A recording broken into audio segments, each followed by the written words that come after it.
नमस्कार, मी सौनेहा आतिश ढावरे कवितेचे पान या चॅनलमध्ये तुमच्या सगळ्यांचं स्वागत करते। मित्रांनो, आज एक नवीन कविता आणली आहे आणि ती सगळ्यांसाठी खास असेल, कारण कदाचित ही कविता ऐकून तुमच्या सगळ्या जुन्या आठवणी ताज्या होतील। तर कवितेचं नावच आहे शाळेतलं प्रेम। तर सुरुवात करूया। शाळेतला तो पहिला दिवस, शाळेतला तो पहिला दिवस सुरुवात पावसानेच केली। दोन वेण्या पायी पैंजण, दोन वेण्या पायी पैंजण, जणू शाळेची अप्सराच आली। मी मात्र उभाच राहिलो, मी मात्र उभाच राहिलो, ती मात्र न पाहताच हळूवार निघून गेली। मी म्हणालो, मित्रा हिचं आहे काय नाव? मी म्हणालो, मित्रा हिचं आहे काय नाव? मित्र म्हणाला, बहुतेक नवीन ॲडमिशन आहे राव। पाहता पाहता वर्ग भरण्याची जोरात बेल वाजली, पाहता पाहता वर्ग भरण्याची जोरात बेल वाजली। बघतो तर काय गड्या, माझ्याच वर्गात ती बसली। नजर माझी भिरभरून, नजर माझी भिरभिरून तिच्यावरच थांबायची, अन ती मात्र मला सोडून सगळ्यांशीच बोलायची। का अशी करते ती, का अशी करते ती हे समजायचं होतं, तिच्या मनात काय चाललंय हे जाणायचं होतं। दिवसामागून दिवस गेले, दिवसामागून दिवस गेले, बोलणे काही होईना।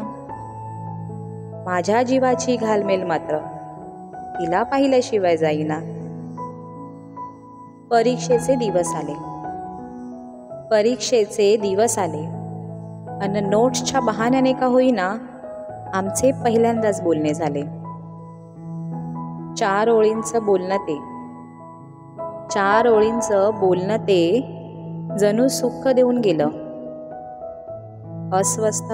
अस्वस्थ माझ्या मनाला तृप्त करून गेलं। असं का होतंय ते माझं मलाच समजेना, असं का होतंय माझं मलाच समजेना। मैत्री म्हणू की प्रेम, मैत्री म्हणू की प्रेम, माझं मलाच उमजेना। मित्रांनो, काहीतरी आठवण येत असेल नक्की, पुढे ऐकूया। कदाचित ही एकतर्फी भावना होती, कदाचित ही एकतर्फी भावना होती, कारण तिची नजर माझ्याकडे कधीच फिरकत नव्हती। वाटत होतं सारं, वाटत होतं सारं बोलून मोकळं व्हावं, विचार सारे सोडून पहिल्यासारखं राहावं। सरले वर्ष शाळेचे, सरले वर्ष शाळेचे, दिवस होता शेवटचा। काहींना दुःख होते तर उत्साह होता काहींचा। निरोप तिचा घेताना, निरोप तिचा घेताना मन माझे भरून आले, निरोप तिचा घेताना मन माझे भरून आले। अन शाळेतलं ते प्रेम माझं, अन शाळेतलं ते प्रेम माझं शाळेतच राहून गेले। कदाचित काहींना आठवणही येत असेल, काहींना आठवलंही असेल, काहींना नसेलही। पण माझी कविता तुम्हाला कशी वाटली ही नक्की लाईक करा, अभिप्राय द्या, कमेंट करा, शेअर करा आणि चॅनेलला सबस्क्राईब करायला विसरू नका। पुढच्या व्हिडिओमध्ये नवीन कविताने भेटूया। धन्यवाद।